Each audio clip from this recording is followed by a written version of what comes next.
te pousse, on va parler des chaussures à plaque de carbone. Le test de la Brooks Hyperion Elite 2, il est fini, il est sur le blog. Hein. Pour le moment, là, j'ai démarré le test dans la série chaussures à plaque de carbone, n'est-ce pas? J'ai commencé à tester ça. Hein. C'est la Hoka, la nouvelle Carbon X. Alors déjà, clairement, on voit bien la différence au niveau de la taille. Je porte ces deux chaussures. Hein. Ça, c'est du 44 de chez Brooks. Ça, c'est du 44,5 de chez Hoka. Vous allez vous en rendre compte tout de suite. Voilà.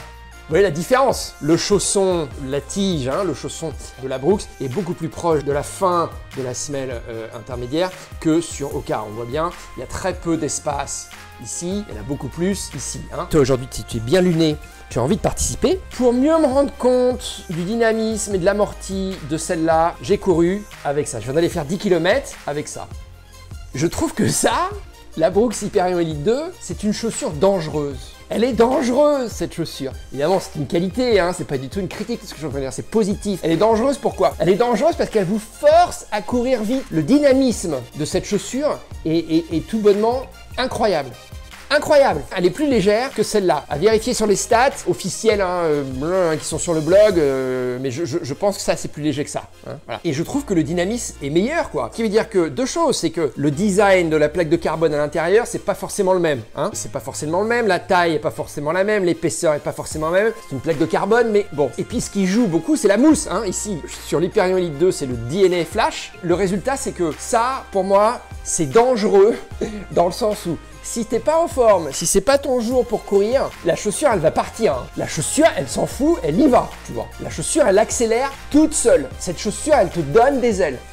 Là c'est pareil, mais l'effet est un peu moindre, je pense. Alors je connais mieux ça que ça. J'ai couru plus souvent avec ça qu'avec ça. J'ai fait un marathon, enfin, j'ai fait 10 km et puis un marathon avec ça. C'est tout ce que j'ai fait. J'ai pas fait de marathon avec ça. Avec ça, j'ai fait plutôt que des courtes distances. Avec ça, je me prends un petit peu comme je me prends pour Jim Walsney. Hein. Je me dis, je vais faire un marathon tous les week-ends, tu vois. Bon, mais vraiment, hein. Alors, toutes les deux, c'est des bonnes chaussures. Toutes les deux, c'est du top de gamme de ce qui se fait en ce moment dans le running. Et je me disais, tu sais, je courrai plus de compétition sans lame de carbone.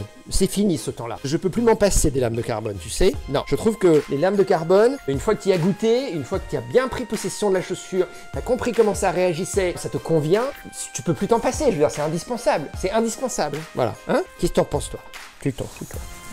Donc, allez en magasin, essayez les deux. Hein, demandez à essayer les deux sur tapis. Vous verrez, je pense vraiment, fondamentalement, il y a une différence entre les deux. Ce qu'il faudrait, si vous voulez, c'est couper la semelle. Dans tous les sens, voilà, c'est ouvrir la chaussure et analyser. Bon, on va pas le faire, je vais pas le faire. Mais vraiment, entre les deux, là, pour le moment, je préfère la Brooks, quoi. Tu vas t'endormir, toi. Tu vas t'endormir, là. Hein? Donc, on fait une vidéo, c'est pas le moment de dormir. Donc, pour le moment, petite préférence à la Brooks Hyperion Elite 2. Elle est sur le site Endurance Shop, bien sûr. Et puis, allez en magasin, essayez ça, parce que toutes les deux, c'est des bombes. Je veux dire, toutes les deux, c'est le running moderne. Hein. Maintenant, on peut plus s'en passer, tu vois. C'est révolutionnaire, c'est des nouvelles sensations. J'entendais d'ailleurs récemment Jan Frodeno, hein. Jan Frodeno, coureur allemand, qui vient de gagner le week-end dernier le Challenge Miami, qui est triple champion du monde d'Ironman et qui, là, en octobre, si tout va bien, va essayer de gagner pour la 4e fois, ce qui n'est pas arrivé depuis l'ère Mark Allen, Dave Scott. Je veux dire, personne, depuis Mark Allen, Dave Scott, qui chacun des deux ont gagné 6 fois l'Ironman d'Hawaï, personne n'a gagné plus de 3 fois. Greg Alexander a gagné 3 fois, qui d'autre a gagné 3 fois?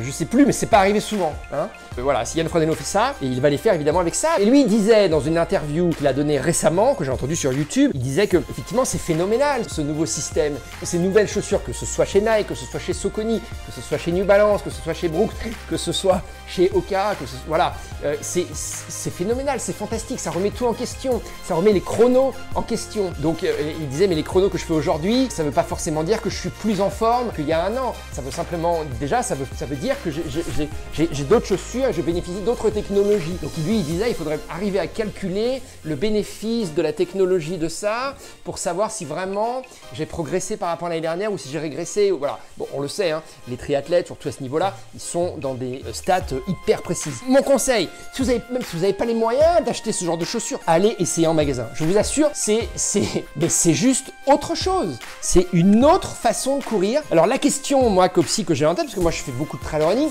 c'est quand est-ce qu'on va voir ça arriver sur les chaussures de trail running. Et pourquoi c'est pas déjà le cas? Je sais pas, est-ce que c'est peut-être une question de sécurité, une question de... ça, je sais pas, ça va pas bien avec les crampons des chaussures de trail running. Je sais pas, c'est une question, mais je me dis tiens, mais pourquoi pas finalement, tu vois? Bon, voilà, c'est peut-être une question idiote, hein. Les mecs dans les bureaux d'études là qui vont regarder la vidéo, ils vont me dire mais lui il a rien compris. Bon, bah, je pose une question, hein. Pourquoi on voit pas ça sur les chaussures de trail running? Voilà. Bon, en tout cas, le test de la Hoka One Carbon X2, c'est Hoka One, hein. C'est pas Hoka One, hein. Voilà. Allez sur Google voir ce que ça veut dire. Parce que moi, je m'en souviens plus. Voilà. Tout ce que je sais, c'est que c'est One et pas One. Bref. Carbon X2, le test continue. C'était une petite parenthèse sur la Brooks Hyperion Elite 2 qui mérite vraiment, à mon avis, d'être essayée, d'être testée. Mais ça aussi, hein. Entendons-nous bien, ça aussi. Il y a juste une différence, à mon avis. Peut-être que la différence, elle est liée à mon profil, elle est liée à ma façon de courir. Moi, je cours pas très vite de toute façon. Je sais pas, je digresse là. Mais en tout cas, voilà. Brooks Hyperion Elite 2, Hoka One Carbon X2. C'est sûr que ça va plus vite que toi, tout ça. Hein, ça va beaucoup plus vite que toi, hein, tout ça. Ah oui, ça c'est sûr. Et puis ça va beaucoup plus vite que moi aussi. Hein. Allez, sur ce, les amis, on va manger. T'as faim?